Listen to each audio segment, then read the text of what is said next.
इसी मध्य आचार्य श्री नरेश जी महाराज हमारे मध्य विराजमान हैं। आप श्री का आशीर्वचन प्राप्त कर एक भजन के द्वारा आज की आरती, कल कथा का विश्राम है। जिन्होंने 6 दिन कथा नहीं सुनी वे 7वें दिन सातों दिन के कथा के क्रम को सुनते हुए उसका लाभ प्राप्त कर सकते हैं। कल उत्सव विश्राम होने जा रहा है। आप सब समय से आएँ और कथा का रसपान करें। प्रेम से कहिए जय श्री राधे। जय वंदे ब्रजवसुंधरां लक्ष्मीनाथ समारंभां नाथयामुनिमध्यमाम् अस्मदाचार्यपर्यन्तां वंदे गुरुपरंपरां। यो नित्यमच्युतपदाम्बुजयुग्मरुग्म व्यामोहतस्य दितराणि तृणाय मेने अस्मद्गुरोर्भगवतोऽस्य दैकसिन्धो रामानुजस्य चरणौ शरणं प्रपद्ये। रामानुजस्य चरणौ शरणं प्रपद्ये। वन्दे वृन्दावनानन्दां राधिकां परमेश्वरीं गोपिकां परमां श्रेष्ठां लाडली शक्तिरूपिणी श्री वृषभानुकुमारी के पदबंदों करजोर जे निस्वासर उर्धर ब्रजवस नंद किशोर। बोलिए गोविंद भगवान की जय। श्री यमुने महारानी की जय। श्रीमद्भागवत महापुराण की जय। पूज्य श्री व्यास जी महाराज की जय। मंचस्थ व्यासपीठ को अलंकृत करते हुए हमारे पूज्य शुक स्वरूप स्वामी जी महाराज और उपस्थित सभी भक्त वृंदों, बड़े सौभाग्य का विषय है कि आज श्रीधाम वृंदावन की इस पावन भूमि पर आप सब लोग एक विरक्त सत्य से श्रीमद् भागवत कथा का श्रवण कर रहे हैं। श्रीमद् भागवत कथा का श्रवण करना ही श्रेयस्कर है, किंतु अगर वह किसी धाम में अगर सुनने का अवसर प्राप्त हो, उससे भी अधिक श्रीधाम वृंदावन में सुनने का अवसर प्राप्त हो, उसके साथ साथ ही किसी विरक्त संत से सुनने का अवसर प्राप्त हो, तो ये पुण्य में पुण्य बढ़ता चला जाता है। बोले जय श्री राधे। जय श्री।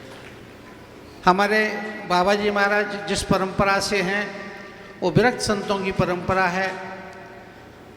श्री हरिदास जी महाराज जिन्होंने बांके बिहारी जी को प्रकट किया, जिन्होंने ब्रज के वैभव को अद्वितीय विस्तार प्राप्त किया, उसी परंपरा में आप हैं। आपकी रसमयी वाणी सुन करके सभी भक्त गदगद हो जाते हैं और हम भी उससे वंचित नहीं रहते। हम भी इनसे के बड़े फैन हैं। महाराज जी कथा तो सुनाते ही हैं, महाराज जी बहुत अच्छी भजन संध्या भी करते हैं।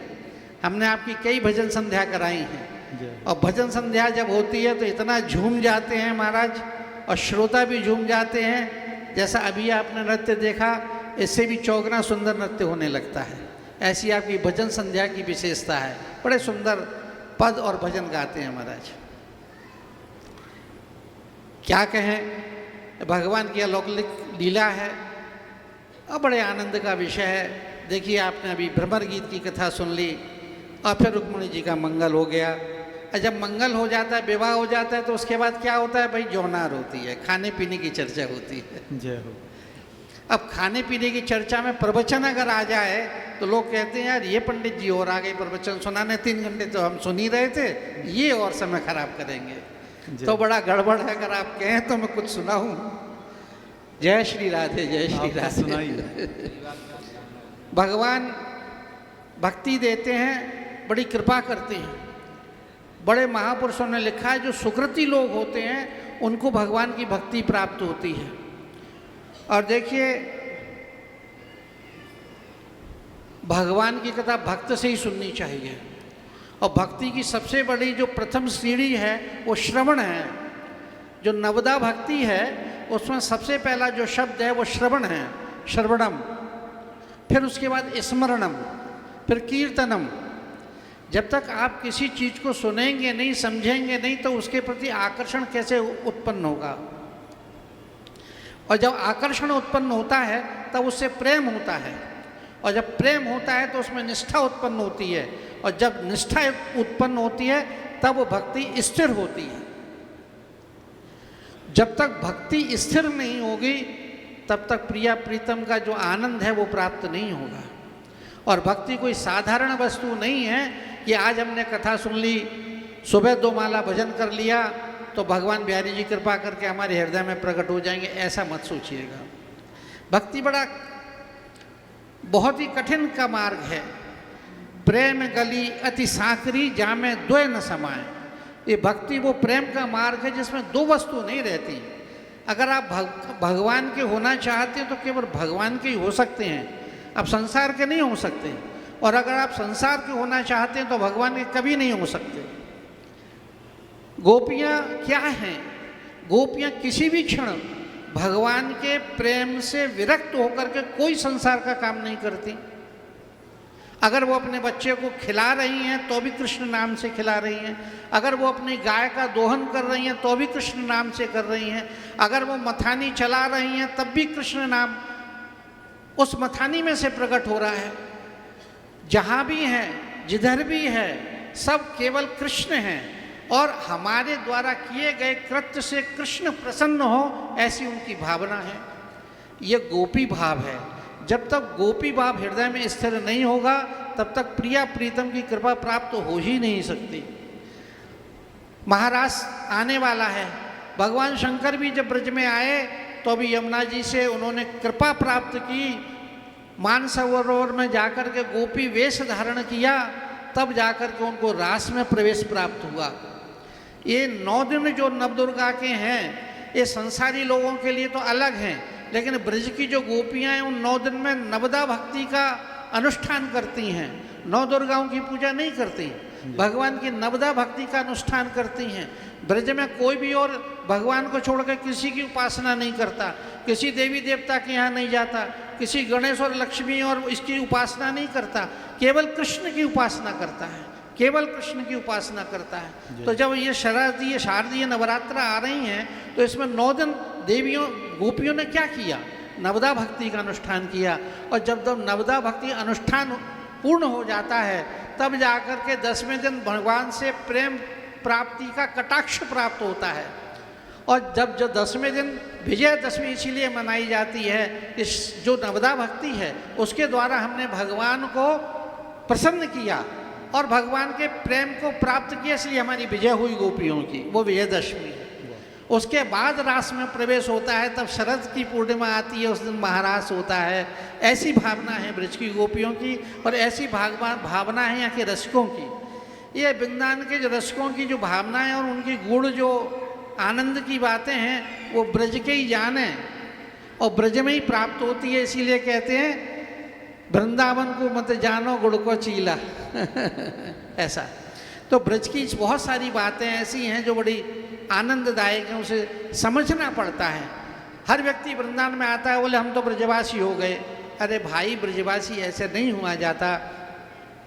उस ब्रज में लोटपोट करनी पड़ती है, अर्थात अपने को भी धूल धूसित करके इतना विनम्र बनाना पड़ता है, इतना उसका नित्यानुसंधान करना पड़ता है, तब जाके ब्रज का लक्षण उत्पन्न होता है। इसीलिए अभी महाराज श्री ने सुनाया गोपी उद्धव संवाद, तो उद्धव जी क्या कहते हैं? उद्धव जी कहते हैं वंदे नंद ब्रज स्त्रीणाम पादुरेणुमभीक्षणशः यासाम हरिकथोद्गीतम पुनाति भुवनत्रयम्। सब भूल गए गोपी। वो उद्धव जी आए थे, उद्धव जी बृहस्पति जी के शिष्य थे, कृष्ण के मित्र थे, बड़े अकड़ करके वृंदावन में आए थे। देख, मैं अभी वृंदावन में जाता हूँ, गोपियों को ज्ञान का उपदेश देता हूँ। जैसे ही वो ज्ञान गोपियों के पास में आए गोपियों के संसर्ग में आते ही उनका ज्ञान जो है धूमिल हो गया। उन्होंने अपने ज्ञान की पोटली यमुना जी में पटक दी, उनके चरणों में लौट गए और कहने लगे आप अपने ज्ञान अपने प्रेम का कुछ अंश हम मुझे भी प्रदान कर दो जिससे मेरा जीवन सुधर जाए। ऐसी उनकी स्थिति हो गई और गोपियों के चरणों को नहीं, उनके चरणों की रज को उठा के उन्होंने अपने मस्तक पर रख लिया और धन्य धन्य हो गए। तब जाकर व्यास जी ने ऐसा श्लोक लिखा है। गोपियों की कीर्ति की कथा तीनों त्रिभुवन में गाई जाती है। ऐसी गोपियों की दिव्य कथा है। ये ब्रजमंडल, ये वृंदावन धाम कोई साधारण स्थिति नहीं है। यहाँ बैठ कर के भगवान की कथा का अनुभव करना यही हमारे सौभाग्य की बात है।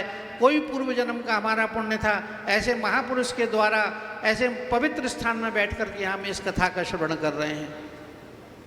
श्रीमद् भागवत बड़ा विलक्षण ग्रंथ है। भगवान की कथाएं बड़ी अद्भुत हैं। रुक्मिणी जी के ऊपर भगवान ने कृपा किया, और भी कई सखियों के ऊपर भगवान ने कृपा की, और ब्रज की गोपियों के ऊपर जो उन्होंने कृपा की वो तो बड़ी अद्भुत है। भगवान श्री कृष्ण कभी भी वृंदावन छोड़ करके गए ही नहीं, वृंदावन का परित्याग किया ही नहीं उन्होंने। वृंदावन परित्यज्यम पादे एकम न गच्छेत, ऐसा संतों के लिए ही नहीं है।